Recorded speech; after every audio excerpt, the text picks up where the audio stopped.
Good morning and good afternoon, everybody, from wherever you're joining us. I'm Maha Yahya. I'm the director of the Malcolm H. Kerr Carnegie Middle East Center in Beirut. I'm delighted to welcome this morning with me four of my Carnegie colleagues.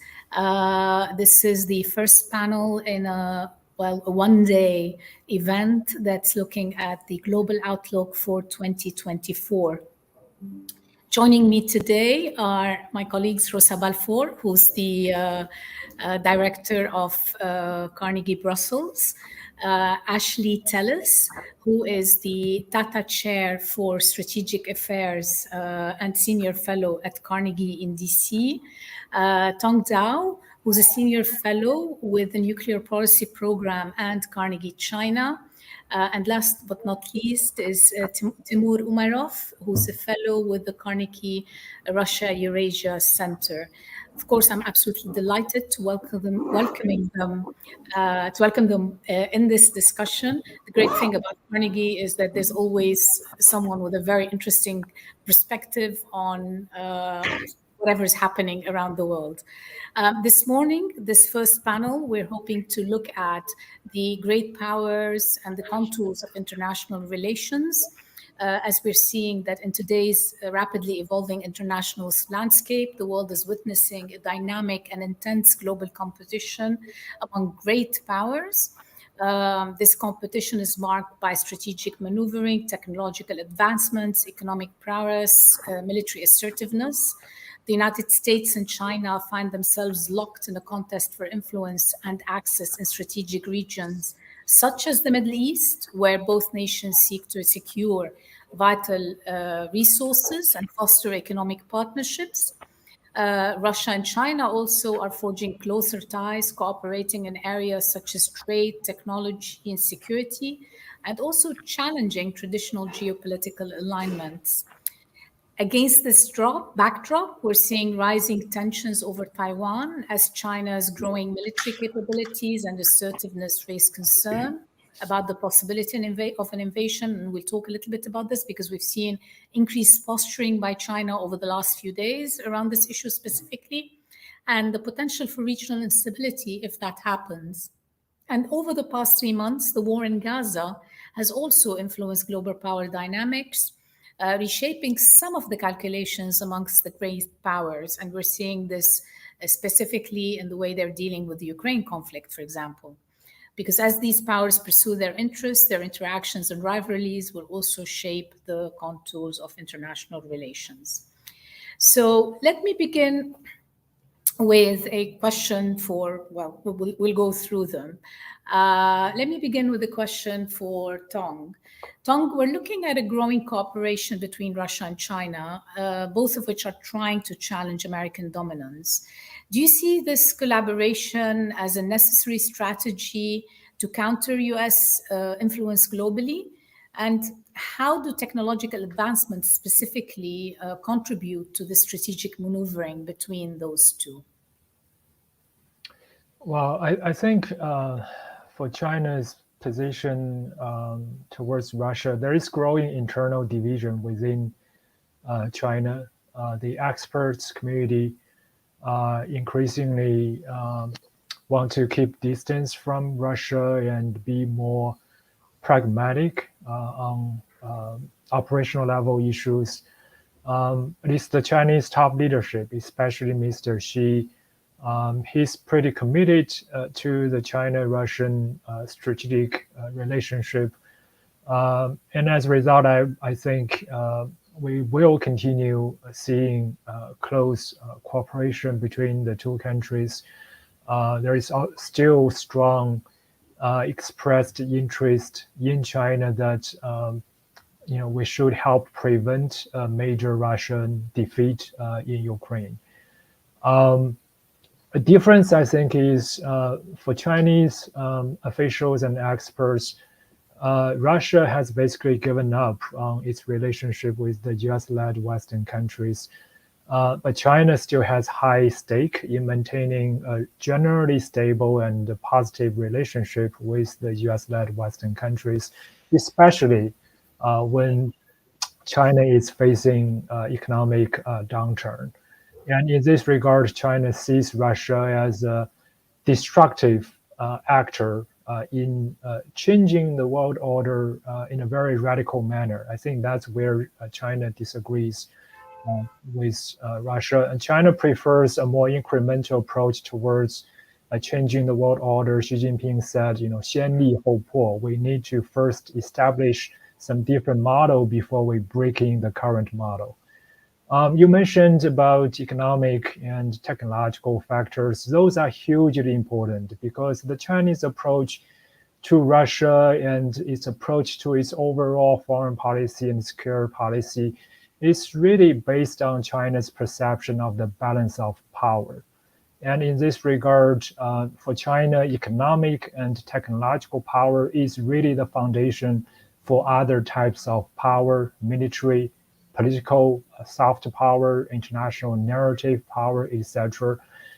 So in this regard, I think China is facing increasing challenges. The previous assessment that the West is declining, the East is rising, is facing increasing internal question. So, early in this year, we see the Chinese economy continue to encounter major problems. If this trend continues, I think that will give China greater incentive to further stabilize relations with the US-led Western countries and to moderate its strategic cooperation with Russia. That's quite interesting, actually. I'll come back to this because also, one of the things we've been seeing is the rise in politically at least, but also economically in the what we would call the global countries of the global South, irrespective of what we think of the term, but the countries of the global South. We've seen it on the political front, for example, with regards to the war in Gaza, but also we saw it earlier in positioning vis-a-vis Ukraine, etc. So we will come back to this issue shortly. But Timur, I wanted to bring you in here just to talk about the Russian perspective. Tong was talking about China would like to see a slower, more incremental change in the global order, whereas Russia is kind of, Speedy Gonzales in a way, has a Speedy Gonzales approach. So where do you see things from your perspective? Thank you, Maha. I think when we speak about Russia here, we should understand that there is a big difference between Russia's perspective and China's perspective about how world order works. Because on the surface, it might look as if Beijing and Moscow have a consensus here. And in fact, they might have a consensus about the fact that the global world order doesn't work for them and it's not fair and it should be changed. But the way these two powers are trying to change it is completely different. As Tone said, China's approach is more gradual, and I do believe that China's approach is that China wants to become a very important part of the global order and to change it from within. But when we speak about Russia, it's completely different. Russia wants change it right now, or maybe crack the current world order and to change it immediately, which is impossible. And here we should also say that there is a difference in the way how decisions are made. In Russia, Russia is a very consolidated authoritarian regime, and many decisions are made without a consideration of many different factors, many different objective factors. And sometimes some decisions that are being made in the Kremlin are made emotionally. Of course, as an expert or as an analyst, it's very difficult to, in this regard, make any assumptions of what's going on in Russia's foreign policy, or to think about how Russia is going to act in the nearest future. But I think Russia is much more unpredictable than China when it comes to this question. But other than that, on the surface, it's very important for both Russia and China to show to their domestic audiences and to global audience that they are united in this idea of making a world a more kind of fair system, so-called, democratization of the world order, which means that countries like, countries that are not part of the West will have much bigger say. So yeah, I would say on the surface it might look as if there is a consensus, but when we go into details, there are much more differences in the way Russia and China tries to reach this goal in changing the world order. Thank you, Timur. Actually, let me bring you in, and maybe you can comment on this from two perspectives, because you have a foot in each. One is from the U.S. perspective. How is this? I mean, how do you perceive this? But also, India is we call it a waking giant, kind of. It's been building up its power both politically, economically. It's become a much more active player on the global scene in ways that we had not seen before. What is this doing to this kind of, global order? How is it impacting transformations? We'll talk later maybe about the alliance between India and the US, but we'll come back to this later, or maybe now if you want. So it's something you've written about. Thank you, Maya. Let me start by addressing the US perspective, particularly on the Russia-China question, and then I'll say a word or two about India. From the US perspective, I think the first reality is that there is a structural tension between Russian and Chinese aims of democratizing the world order and the US objective of preserving a de facto hierarchical system with the United States at the peak of the system. That is a simple reality. And the US, I don't think, is in any hurry to give up its pole position at the top of the order, because it believes that many other countries, including its allies, benefit from the preservation of American primacy, for all the gains that they individually enjoy, as well as for the benefits of the system. So there is that structural tension. But how it plays out in the normal practice of politics, I think, comes to a head mostly in the area of Ukraine today, because the United States sees Sino-Russian cooperation as being most problematic in the European theater, because Chinese assistance and Chinese power has, in effect, enabled Russia to sustain this war in a way that it might not have been able to if China had sat out entirely on the sidelines. So the specific issue of Sino-Russian cooperation and its problem for the United States is really made most acute in the context of Ukraine. Now, there are other issues on which China and Russia cooperate, but those are less pressing from the viewpoint of Washington. Having said all that, I think there is a very clear appreciation in Washington that we're dealing with two different kinds of states when we talk about Russia and China.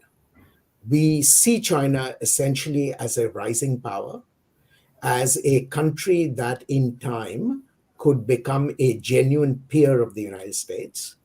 I don't think anyone believes that Russia is in any danger of recovering its peer status with the United States anytime soon. So there is clearly an asymmetry in capabilities between those two countries, and those are things that we simply have to factor and take into account. The last point, which I think Tong made and Timur made as well, which I think needs to be emphasized, is that we see China as still a country that has stakes in the present system. Russia less so. And so there is a room for cooperation with China that we do not see vis-a-vis Russia. And that, I think, is going to shape the attitude of the United States to each of these two countries, when you think about them. So while we talk about Sino-Russian cooperation sort of in a single breath, I think there are many nuances, at least in the US calculus, which suggests that there is a differential approach that Washington has to take with respect to both these countries. Obviously, it is in our interest to prevent a tighter alignment between Moscow and Beijing, but we're also cognizant of the fact that there is enough dissonance in that relationship, which if we are a little more careful and crafty, we could actually exploit, to our own advantage. Let me quickly say a word about India. Yes.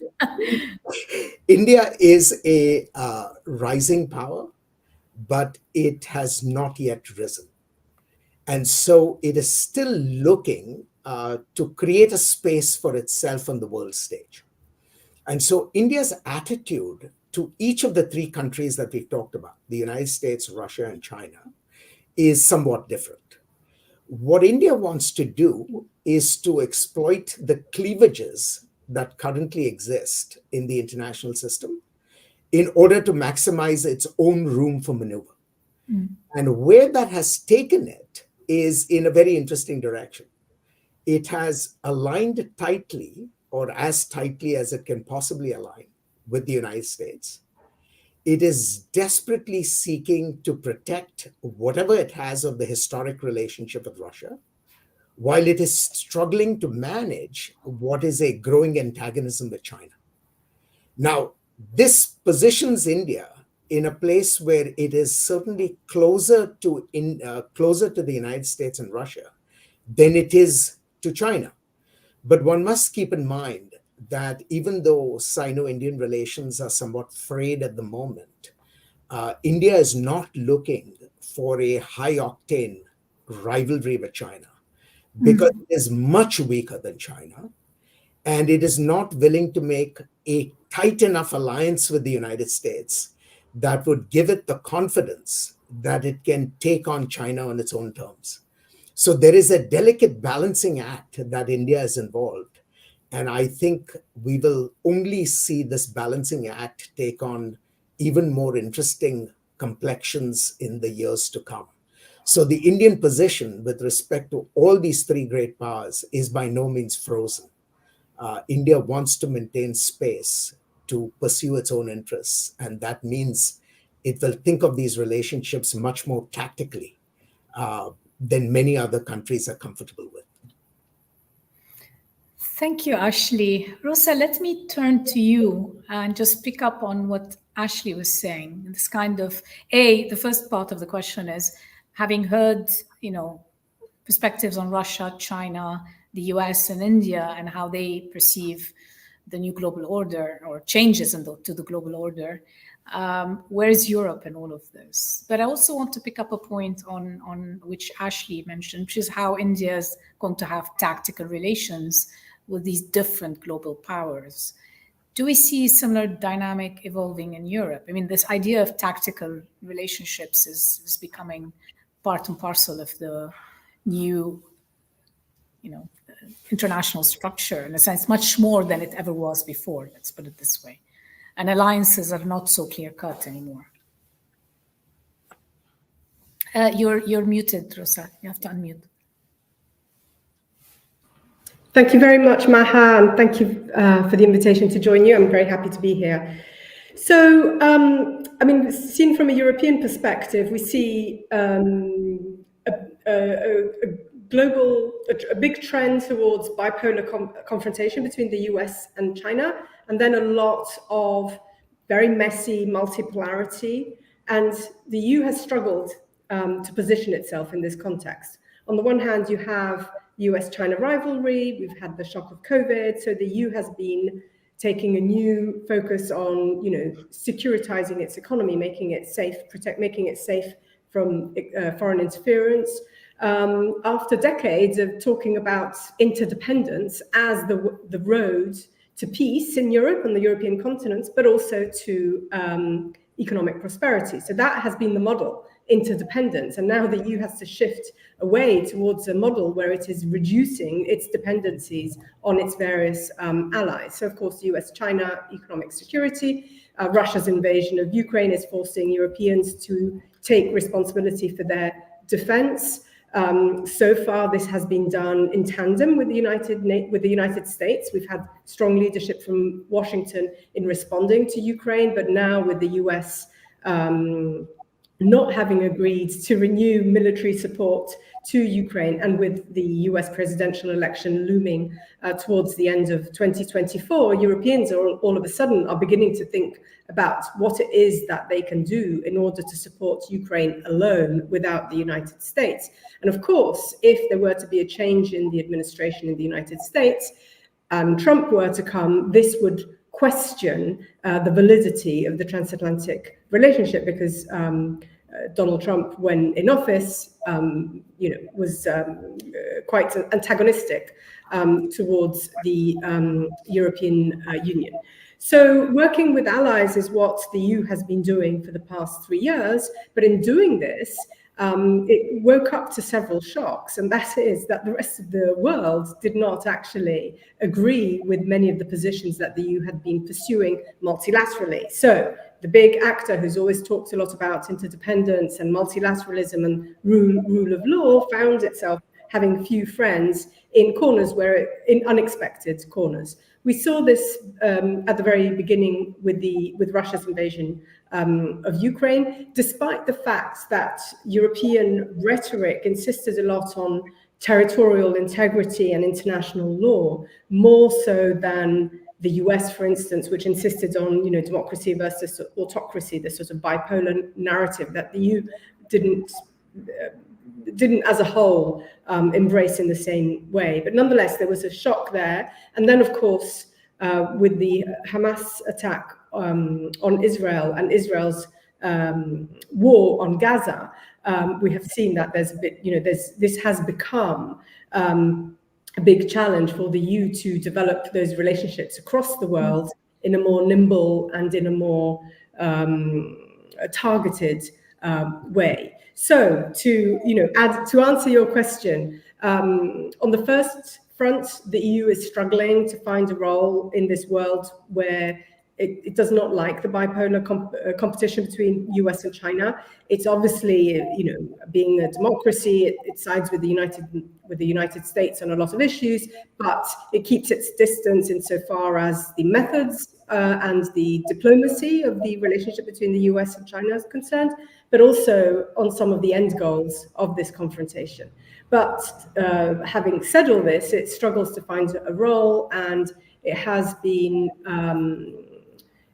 particularly challenging to recreate or update or re-energize relations with other countries across the globe. So it's struggling. It's in the middle of a process of change. Thanks, Rosa. On this note, let me just continue with you for a moment, because let's zoom in, or let's zoom down, come down to the context of Ukraine. I mean, there's an ongoing conflict in Ukraine. There's a debate about Russia's apparent success. I don't know if I would call it apparent success, but definitely there's no defeat there. And so the question is Russia truly winning? I mean, would it have been more favorable for President Zelensky to engage in negotiations with Moscow much earlier? I mean, Emmanuel Macron is suggesting a Finlandization of sorts. So I'm not sure that's an EU position. So maybe if you can walk us through a little bit that, and if you want to add any comments on Gaza, because there is a question from the audience, which I'll read out in a bit, in terms of how also the conflict in Gaza is impacting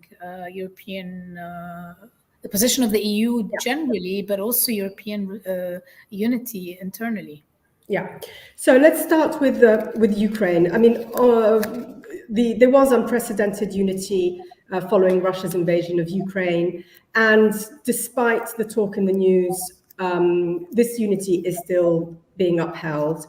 tomorrow with difficulty. It's difficult because, of course, you know, we're nearly 2 years in the war. The war is costly, and Europeans, whereas, you know, in the first year of the war, the US, the United States, was the big was bankrolling the war, the military support. At the moment, actually, it is European states and the European Union that are providing most of the military support, in addition to the financial support, humanitarian support, etc. So at the moment, for Europeans, the war has become costly. So now and again, there is discontent.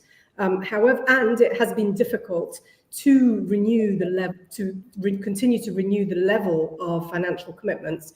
These are decisions that need to be made periodically with 27 EU member states. But these leaders are meeting tonight and tomorrow, and I think they will overcome the opposition of Hungary, and they will find a way to continue supporting Ukraine. So even though occasionally we see speeches or discussions or rumors about Europeans actually wanting negotiations to start with Russia, I think for the coming months we can expect that European unity will hold, and that the EU and the UK will, and other countries around Europe, will continue to support Ukraine's military effort. Of course, I would say that, you know, partially, if there is a stalemate on the battlefield, this is also because, you know, what has been coming has been perhaps too little and perhaps a little late. So the famous spring offensive everybody was talking about a year ago never materialized.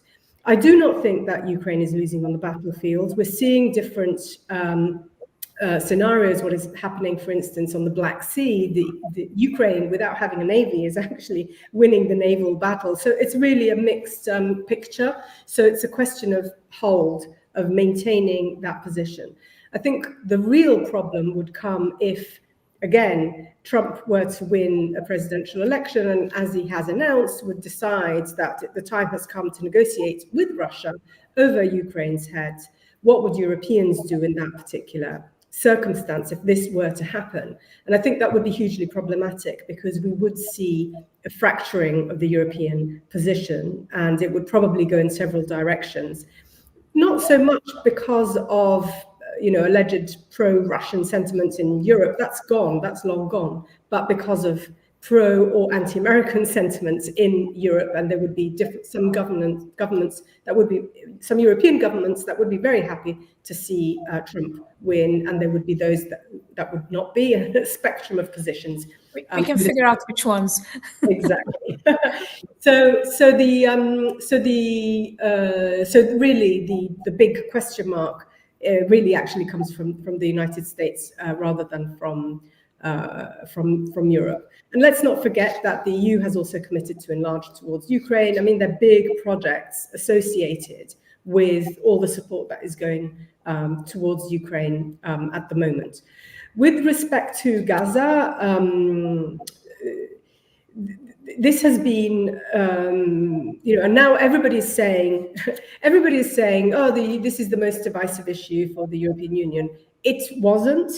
Russia used to be the most divisive issue for the European Union, but it has become very, very divisive, because there have been shifts in positions of European governments, and some of these have shifted more towards Israel, which has altered the equidistance that the EU's institutional position towards the Middle East peace process that, you know, had been consolidated over several years. In doing so, the EU has kind of shot itself in the foot, because it has become uninfluential. If it used to have a modicum of, you know, influence over the Palestinian Authority, if only because it was supporting it financially, that has gone. And it's because it has, some governments have adopted more positions that are more in favor of Israel. The EU is not using the existing economic leverage that it could use towards Israel. So it becomes quite a marginal actor, despite the fact that, you know, it's Europe's neighborhood. So this is the state of play at the moment. Even though the High Representative Borrell is doing a lot of diplomatic legwork to get people together, especially to get the Arab leaders together to try and take responsibility for thinking forward to a solution to the present conflict, but also a political solution in the long term. But this is really support rather than somewhere where the EU can show leverage and power and influence. This, despite the fact that the EU, if we ever get to a day after, is likely to be asked to play a significant role in any rebuilding activity that is going to happen.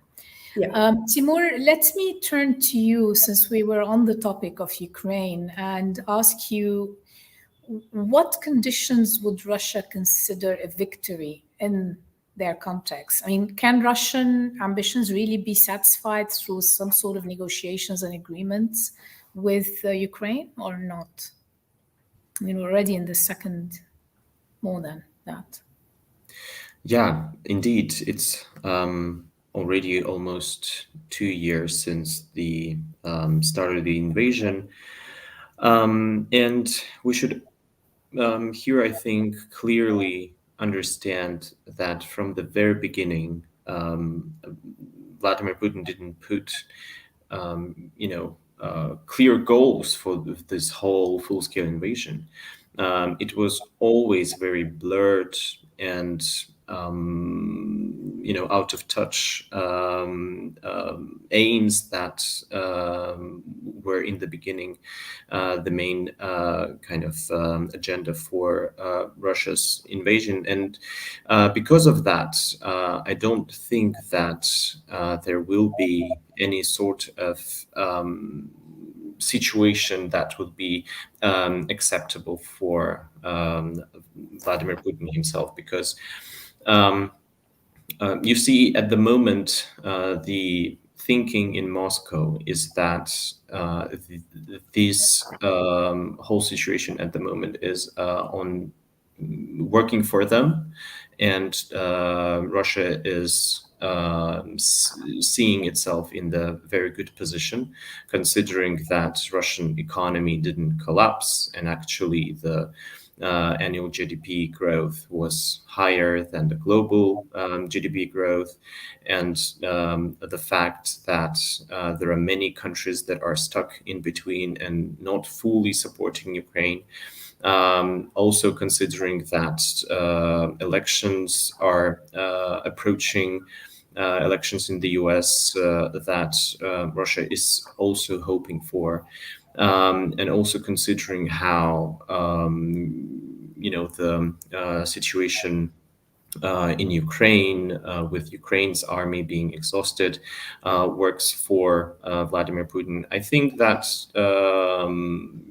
Moscow finds itself in a very comfortable position to even think about any negotiations or anything like that. Even more, I think the risk for 2024 is that after elections in the presidential election in Russia, there might be, even thinking in the Kremlin that everything is great and the population is supporting Vladimir Putin. Of course, we understand that this election wouldn't be fair and democratic, but sometimes the decision makers consume their own propaganda, and it might turned out to be a new escalation. So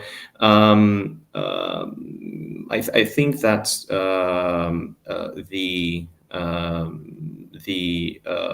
agenda for Moscow is still to get maximum out of the situation, and this is not acceptable for Ukraine and for the West, and that is why there is no solution for the war in Ukraine in the foreseeable future. Thank you, Timur. Tong, let me turn to you now.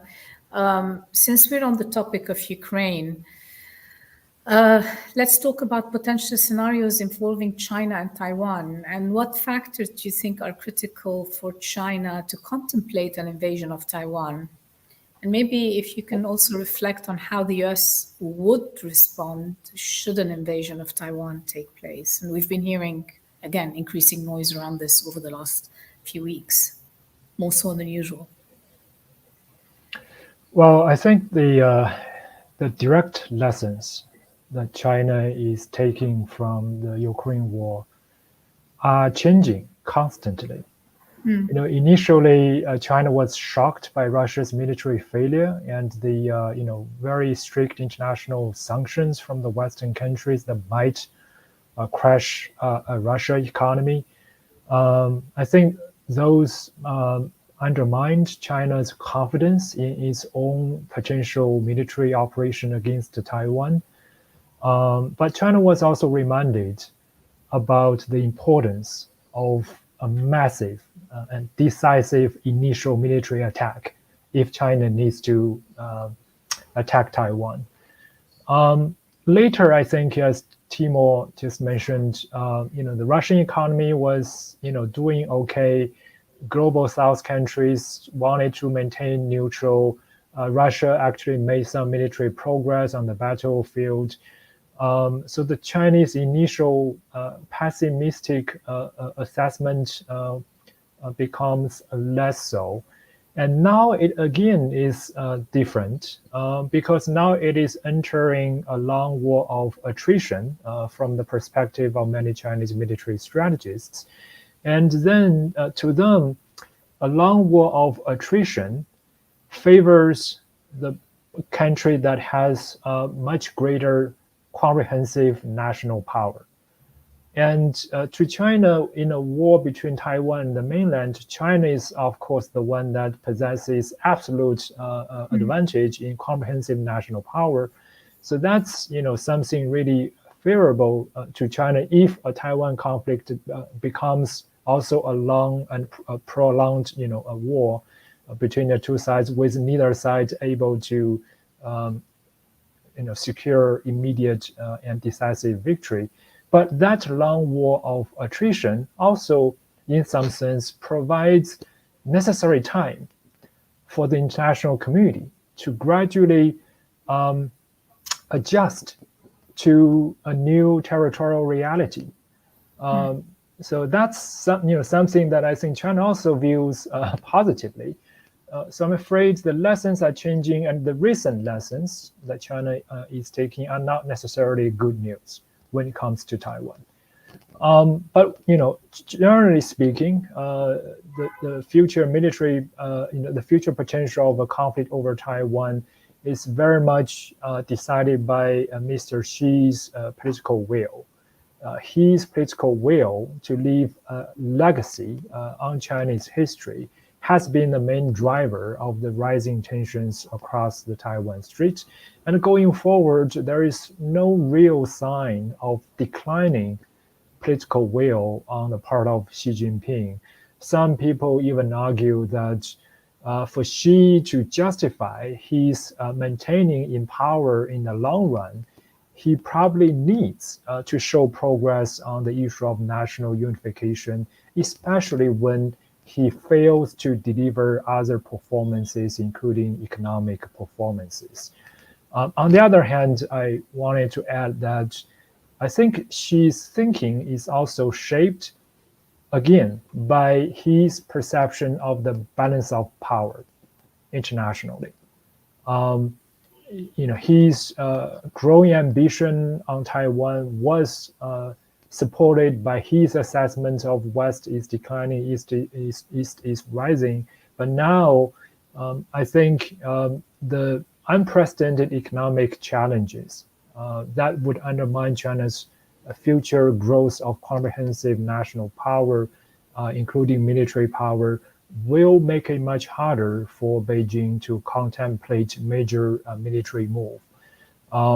And the conventional military power balance in the Asia-Pacific region between US and China used to be on the Chinese side, and China, was able to narrow the military power gap and even surpass the United States in certain areas. But that trend may be stopped or even reversed if the US administration is able to further invest in the Asia-Pacific region and revitalize its military alliance in the region.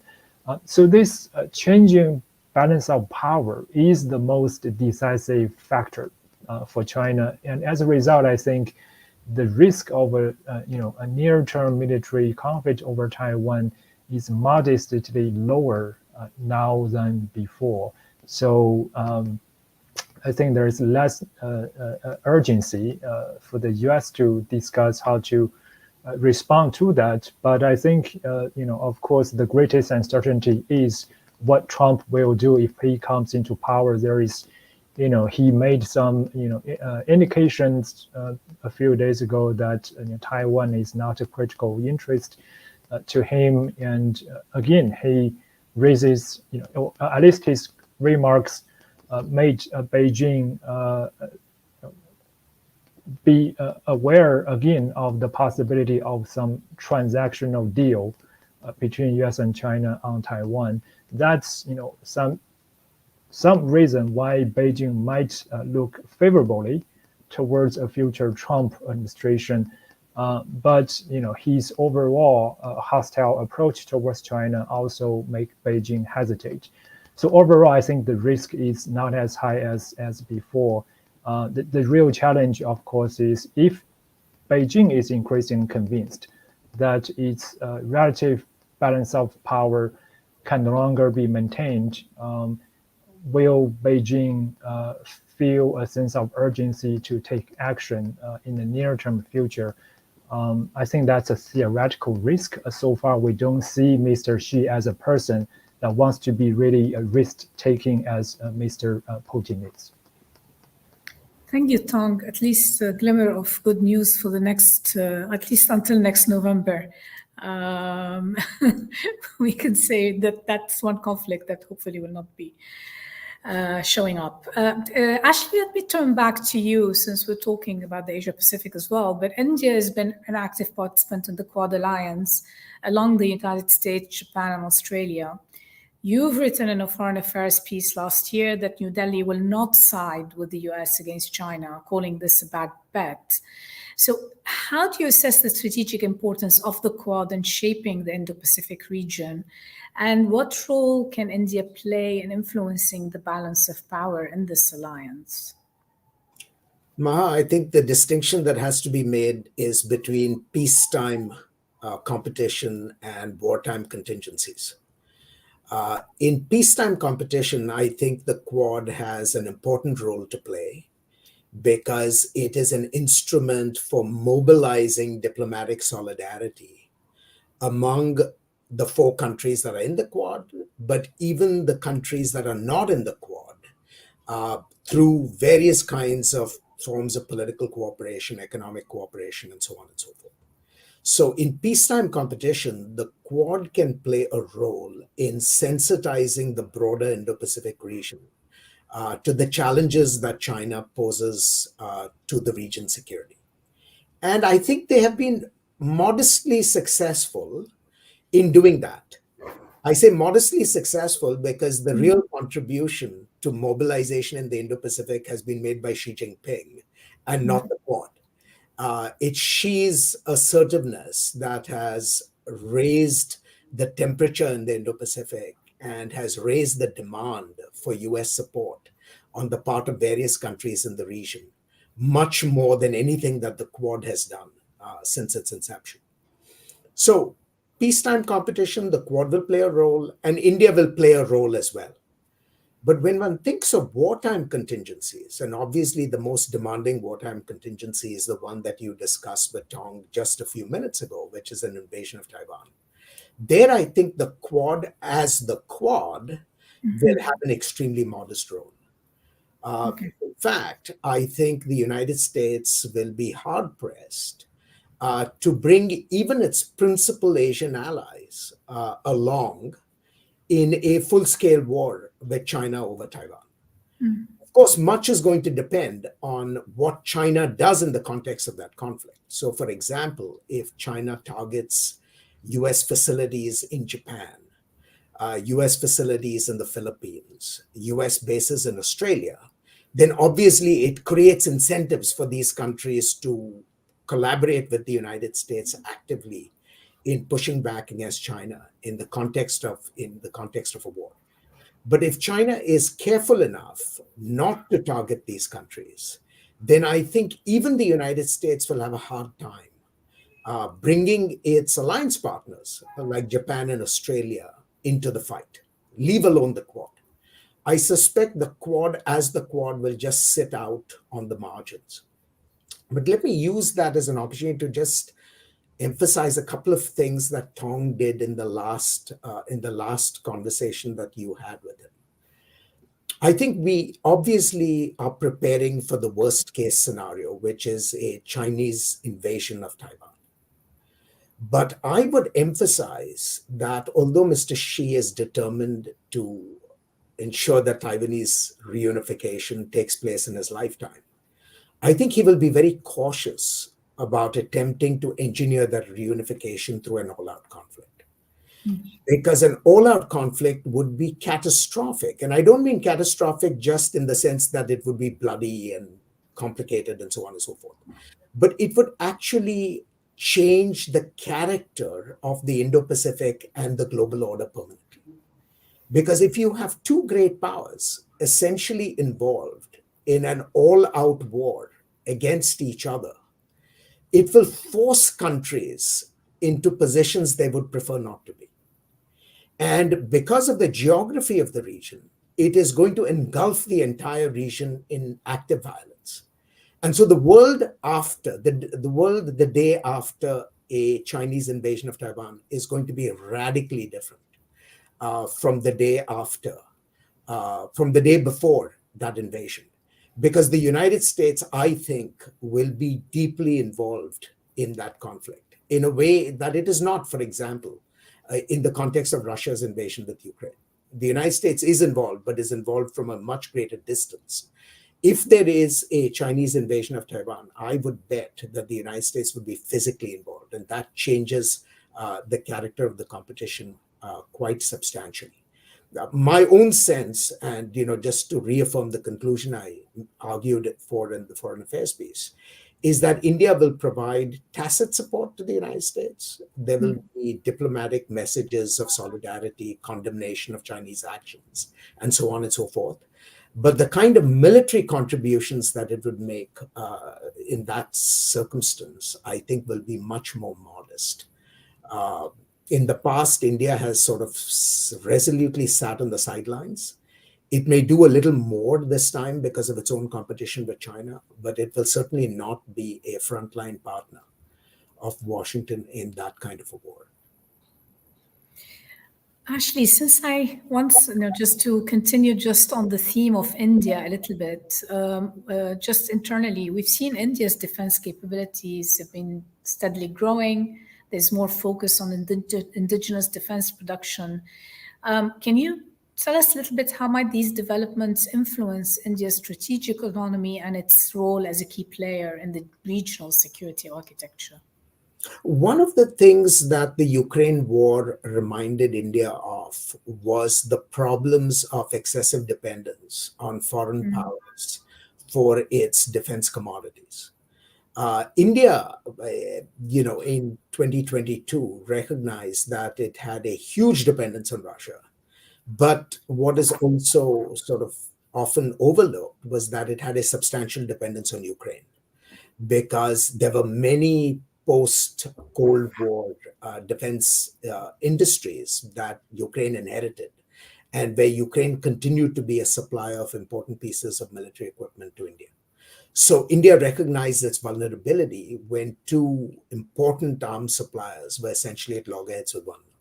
Now, it's attempting to change that by diversifying its sources of supply. The United States now has become a new source of defense supply to India, as has France, as has Israel. But I think this government in India has reached the conclusion that the only long-term solution is to essentially indigenize the entire defense industrial supply base. Now, for all of India's very impressive economic growth in the last 30 odd years, you cannot transform a defense industrial base overnight. And so the efforts at Make in India and modernizing defense industry through leavening internal technology, I think is going to take at least 20 to 30 years. But the long-term objectives are very clear. India wants to have self-sufficiency in defense production because it believes that is an important component of its quest for strategic autonomy. That strategic autonomy remains an empty slogan. If when push comes to shove in a crisis, you are dependent on arms on other states, because it sees that not simply as undermining India's defense preparedness, but it sees that as imposing political constraints on the choices that India might want to make in the context of conflicts outside itself. And so India is moving in that direction, but my own assessment is that it'll be a very slow and prolonged process. Thank you, Ashley. Rosa, let me come back to you with a final question, and then I will have one quick question for all of you to kind of answer. Very big question, but you only have 30 seconds for each. No, I'm joking. But let me just come back to you. In light of what you discussed vis-a-vis Taiwan, etc., where do you see the EU again in all of this? Yeah. Well, with respect to Taiwan, I mean, if all things being equal, we still have Russia's military attack on Ukraine, I think the expectation is that the US will play a lesser role in supporting Ukraine, and that the onus would fall on Europeans, which also would take Europeans a little bit off the hook in terms of how to support the United States if there were to be a confrontation in Taiwan. We've seen that literally just the other day, European leaders agreed to a naval mission in the Red Sea because of the disruption to supply chains. So even though Europe would, before this happens, Europe would do everything it could to de-escalate. I mean, that would be the fallback option. But anyway, it would be severely disrupted in terms of supply chains. So I would expect a modest contribution on the EU's military side, or of a few member states on the, in terms of maritime security, possibly sanctions. But if Europeans are committed to supporting Ukraine, I don't see that there is enough bandwidth to engage in a confrontation in Asia. I would also add that the position of the European Union vis-a-vis China is slightly different to the US's position. It's less hawkish. The EU is not that existentially concerned about the fact that China is rising.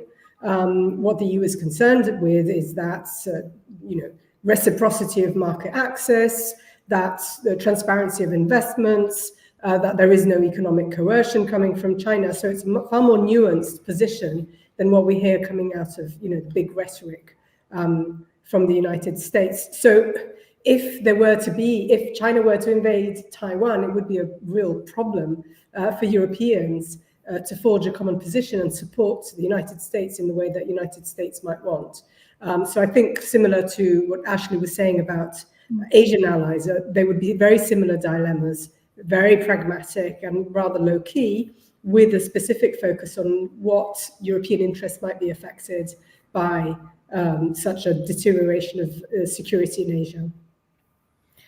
Thank you, Rosa. Let me finish with just a question for all of you, and I'll begin with you, Rosa, since you're on the screen. We're in the Middle East. I'd be remiss not to come back to the recent war in Gaza, the ongoing war in Gaza, and its impact on global power dynamics. Can you perhaps make a comment on this? How do you see this conflict do you see it having an impact?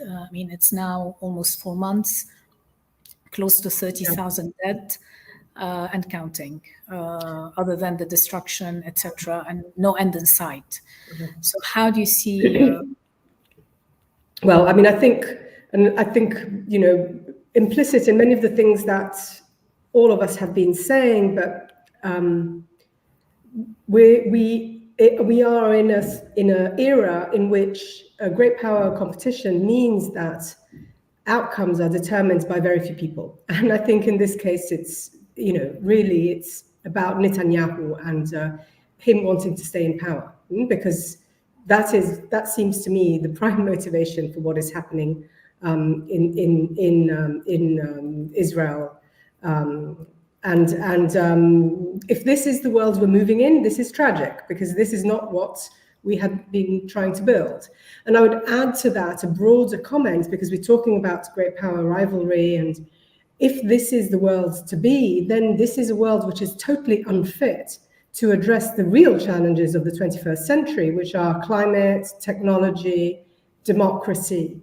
And we're living in a sort of schizophrenic age where we seem to be electing leaders, or not managing to get rid of authoritarian leaders who are narrowly thinking about the regressive state power and coercion, and are not thinking about how to structure the future.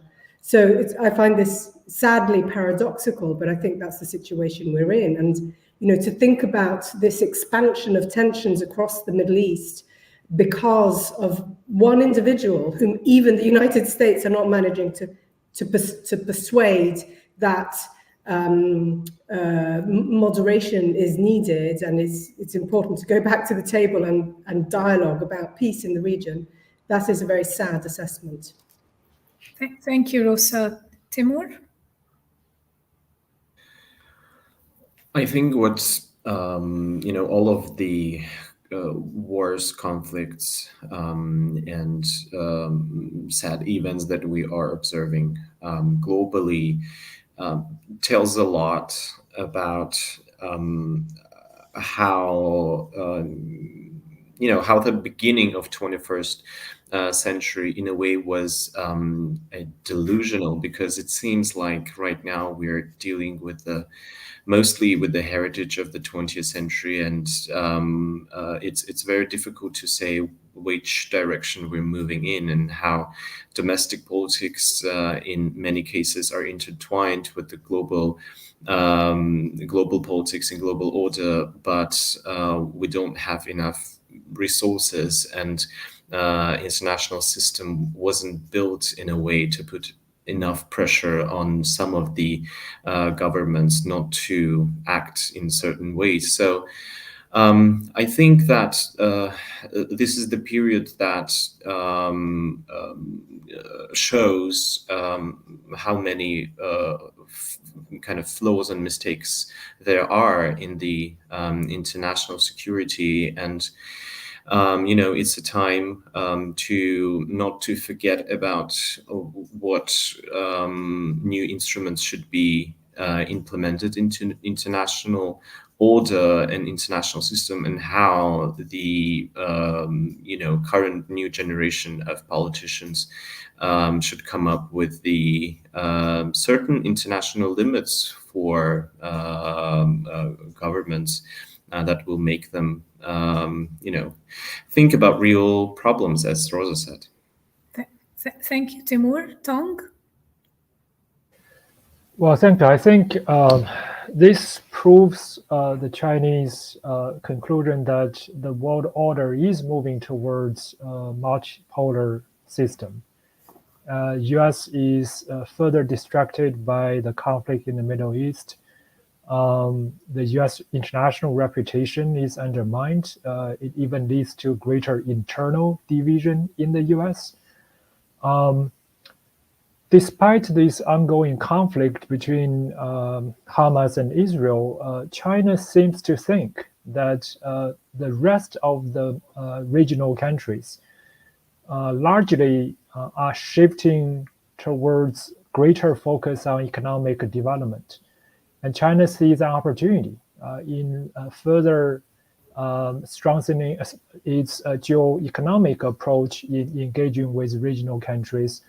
China wants to play a bigger role to mediate regional conflicts and build its image as a peacefully rising country, but its lack of capacity and experience is undermining its political ambition.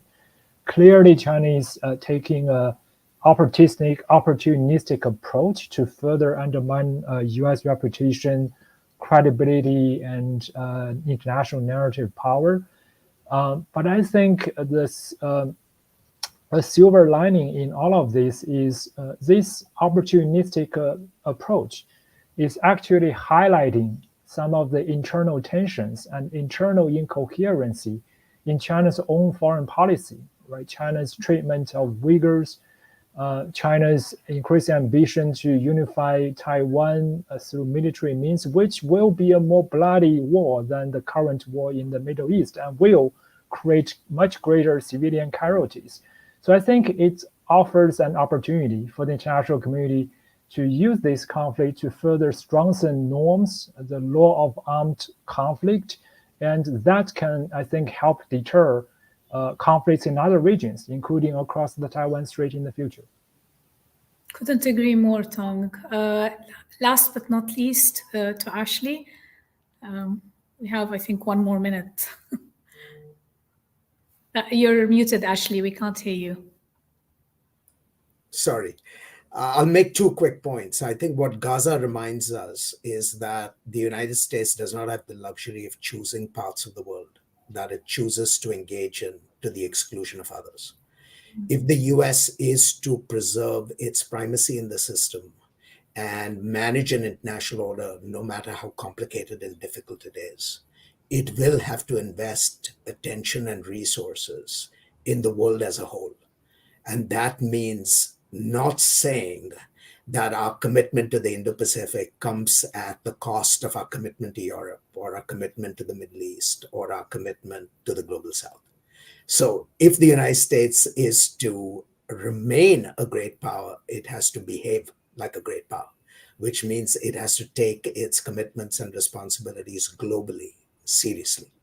Second point that I think is very important, and it came out in this conversation over the last hour, is that developments in US domestic politics have international effects. No longer can we pretend that the US is a black box and choices simply occur as a result of so-called national interests. These national interests are refracted through negotiations inside US domestic politics. And when a hegemonic power decides that it doesn't want to play the role that the world is traditionally accustomed to, because important segments of its population do not want it to play that role, that has systemic consequences. And so we all need to watch with some concern the developments leading up to November and what the November election brings, because internationalists within the United States may want the US to play a certain role, but the American public may disagree. And that will have consequences for the shape and the evolution of the global system. On that note, I want to thank you all very much for joining us today in this first panel. For the viewers out there, there's another panel starting in 10 minutes on the geoeconomics, the transformation in the geoeconomic structures in the world. Again, Ashley, Rosa, Tong, and Timur, thank you so much for joining in this fascinating discussions and for your insights. Thank you.